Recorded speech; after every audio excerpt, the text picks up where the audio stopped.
Mainit na pagdinig sa Senate Resolution number 256 na kumukundina sa mga naging payag ng opisyal po ng Embahada ng China laban sa mga opisyal ng Pilipinas, umani ng iba't ibang reaksyon sa ilang opisyal at mambabatas, gayon din sa publiko. Kumuha pa tayo ng karagdagang report dyan mula kay Bombo Angelo Aganan. Umali ng iba't ibang reaksyon ang naging mainit na pagdinig sa Senate Resolution number 256 nitong Lunes, Pebrero 11, partikular na sa naging sagutan sa pagitan ni Senator Kiko Pangilinan at Senator Alan Peter Cayetano nang matalakay ang mga naging basihan ng pagsulong ng resolusyon. Maring kinundinan ni Cayetano si Philippine Coast Guard spokesperson Commodore J. Tariela ukol sa mga aksyon nitong kaugnay pa rin ng mga karikature ng presidente ng China na inilabas nito na tinawag ng senador na isang paraan ng pambabastos sa lider ng ibang bansa.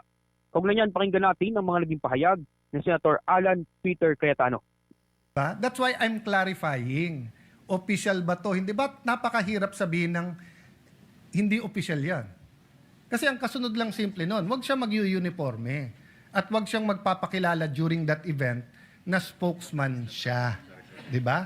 Ngayon, Mr. President, will his presentation be diluted in any manner if he didn't show that caricature? Hindi naman eh. Hindi naman. So, the gentleman keeps asking me about the other members of the House of Senate. Eh kung wala akong nakikita problema doon or hindi ko pa napag-aaralan yun, that's beside the point. Ang pinag-uusapan natin, what is all over the news na minomonitor ng lahat ng ASEAN countries.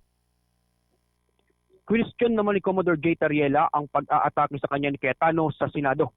Aniya, bakit mas pinag-aaksaya ng oras ng senador na kagalitan ng mga caricature na kanyang inilabas na dapat mas tinututukan umano nito na kondenahin ang mga paglabag ng China sa soberanya ng batas o sa soberanya ng bansa sa pagtataboy nito sa mga mangingisdang Pilipino at paggamit ng water cannon laban sa Philippine Coast Guard sa West Philippine Sea.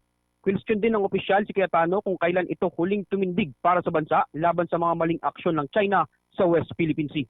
Samantala, Bombo Dennis Bombo Eber, nagpahayag din si Senate President Pro Tempore Panfilo Ping Lacson ng kanyang reaksyon sa naganap na mainit na sagutan ng dalawang kapwa senador sa sesyon.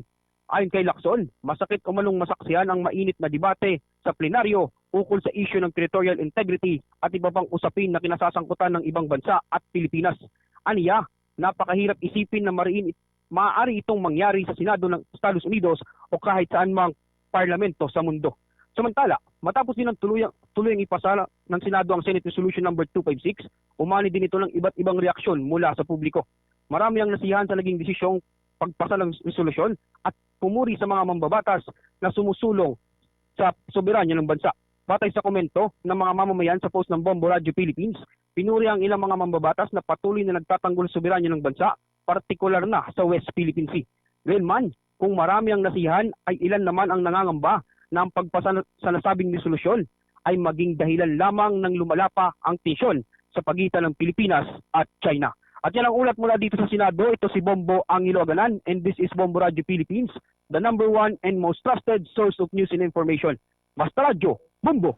For the most trusted source of news and information, visit our website at www.bomboradio.com. Follow us on Bombo Radio mobile app, Facebook, YouTube, TikTok, and X, formerly Twitter.